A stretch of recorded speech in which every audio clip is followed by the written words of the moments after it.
Hello. I spent too much money at Dick's Sporting Goods, so we're gonna have a Dick's Sporting Goods haul video. Um, I spent like a little more than $500 there, so let's see what I bought. All right, here we go. So, got, you can see this. This is a, let's try not to break it. This is a St. Croix casting rod.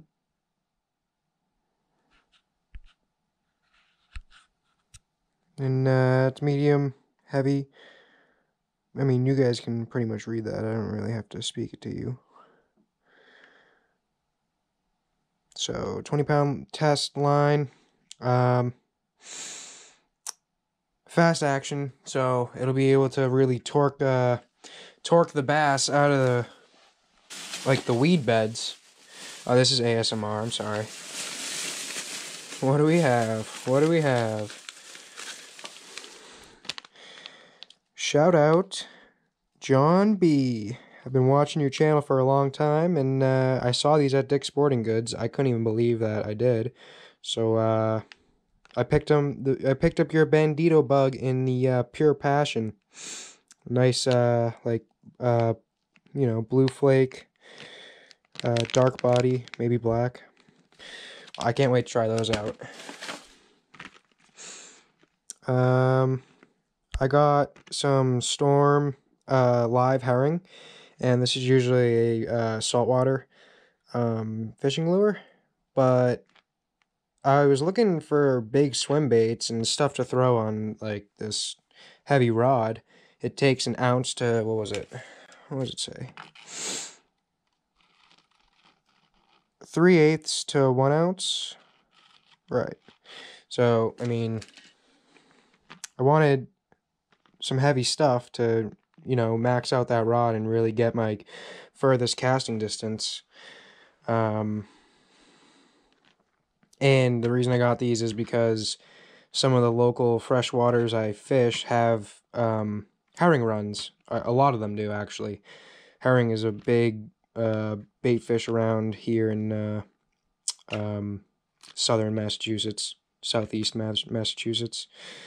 So I felt like this big profile can maybe better our chances on getting a bigger bass, and it's the exact bait that's around, especially during the springtime. We got your classic Whopper Plopper and bone, I think, white. That's an ounce. Be able to throw that. I needed something top water. That's kind of the best top water they had. And I got a bunch of these Japanese swim baits, paddle tail, trailer baits, and they look really good.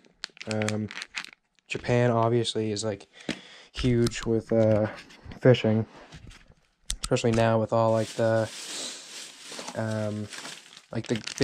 big custom swim baits they got going.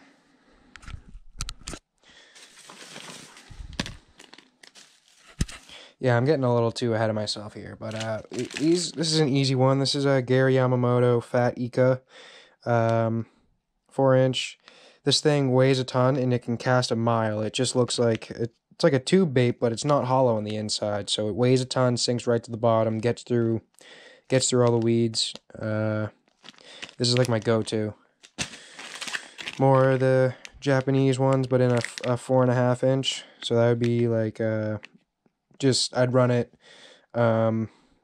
either with or without a tungsten bullet weight on the front. And I could probably find those in a second. Or just a 4/0 or like a 4/0 hook, I have all that in here. I'm just not good at doing this. So another Whopper Plopper, different color, more of like a perch. I mean, to me it looks like a pike, or pickerel.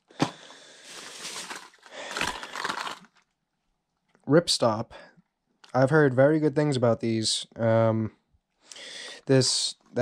cold water around here in the springtime, suspending baits like this one do very well, because you give them a good twitch or a good rip and gets it noticed, and then pause and hesitate, and usually the bass just hit it and suspends, so it stays right in the water column you want. More of the Japanese worms.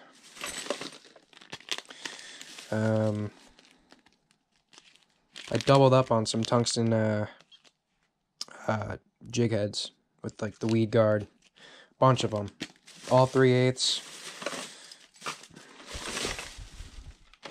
Got myself a scale so that I can show you guys the actual weight of my bass, because as I watch YouTube videos and see people pull up these fish and they go, oh, it's 4, 5, 6, 7, 8 pounds. Get that thing on a scale, buddy. Get it on a scale. I got a bunch of Strike King.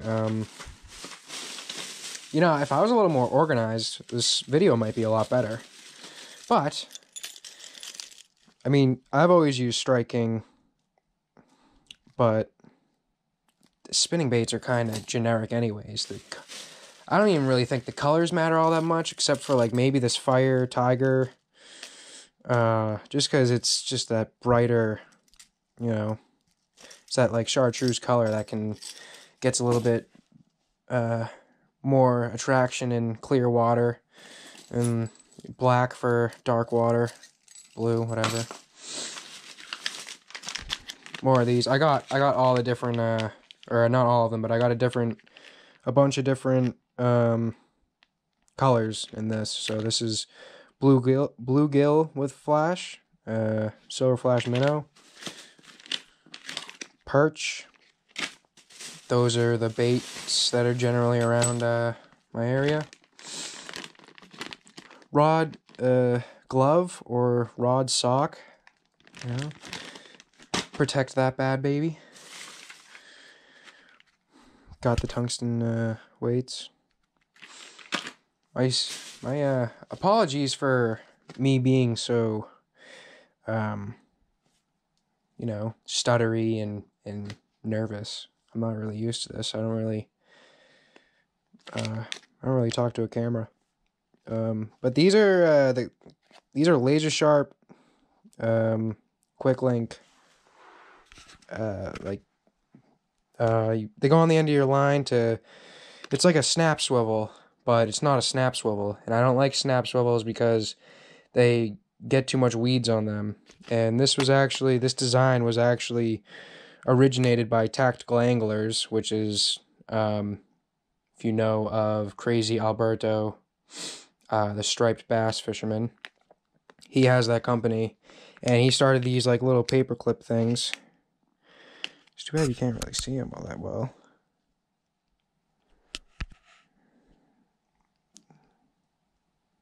So your hook or lure goes on that like 45-degree angle and then slides down the base of it, and then it's locked right in. And I don't fish with multiple rods, so I don't have multiple baits ready to go, so that's why I use that. And then more of the jig heads, different colors for all the jig heads, just because all the waters around here, they're either super stained.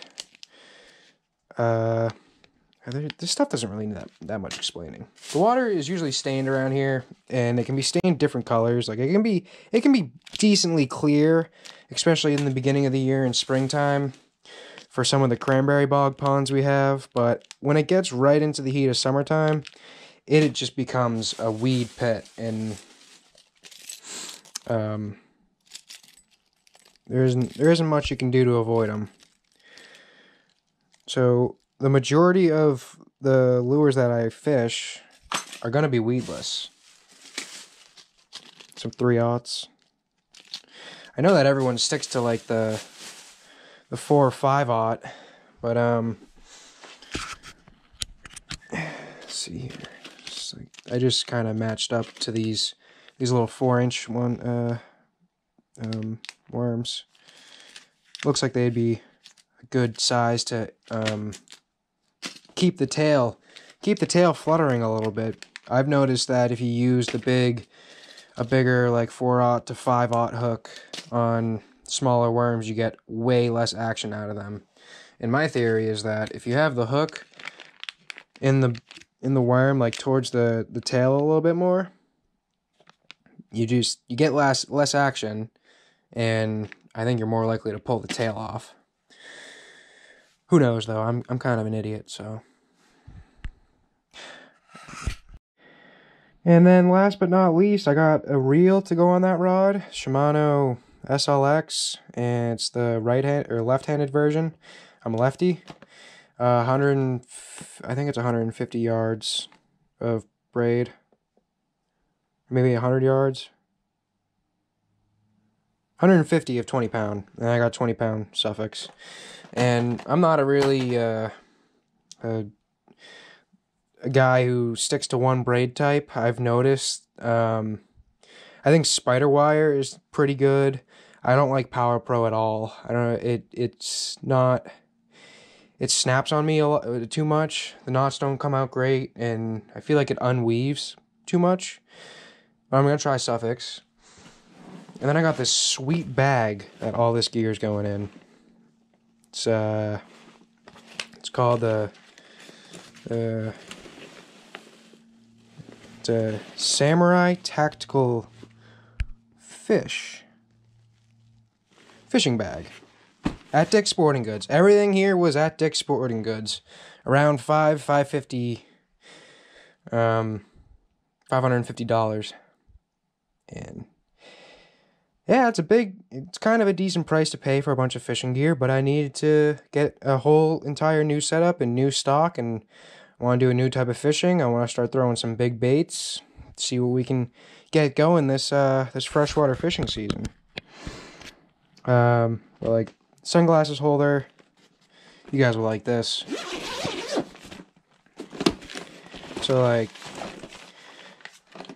all your terminal tackle and hard bait storage, and then you can put soft plastics up here, sunglasses, and then Velcro and molly webbing for attachments. I've got the like the Tsunami pliers with the braid cutter on the end. Those are my favorite pliers ever. You'll see them in here when I get them in here. And then just pockets. I don't know if this was meant to hold a fishing rod or not, because you get this hole right here. And then there's extra straps. Like, what would you think this was for? It must just be to, like, maybe hook something up over your shoulder. I figured that. I don't know. I don't know why, like, bags should be meant to hold a rod if you're traveling a big distance. And I know that's a 7-foot and it's a one piece, but you're walking out in fields and stuff and won't have to worry about the head clearance. But I think, you know, do a little of this action, and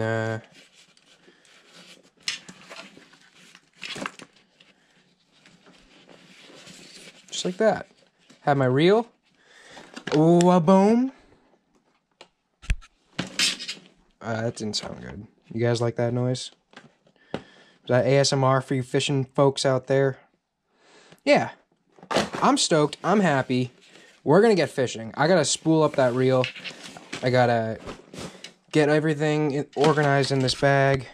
So I don't know if I'll add that to this video or whatever, but hopefully you guys want to see me go catch some fish, use that rod, test out these lures. I'm really excited to test out. I've never used these before, and they look really, really good. They're squid scented. I don't know how good that does, but excited to try these. Whopper Plopper gets big topwater action. I got 2 of them. John B and the Googan gang, your baits are going to get put to the test up here in Massachusetts. So Massachusetts, Googan baits. Let's see what happens. Alright. Hey, well, thanks for watching.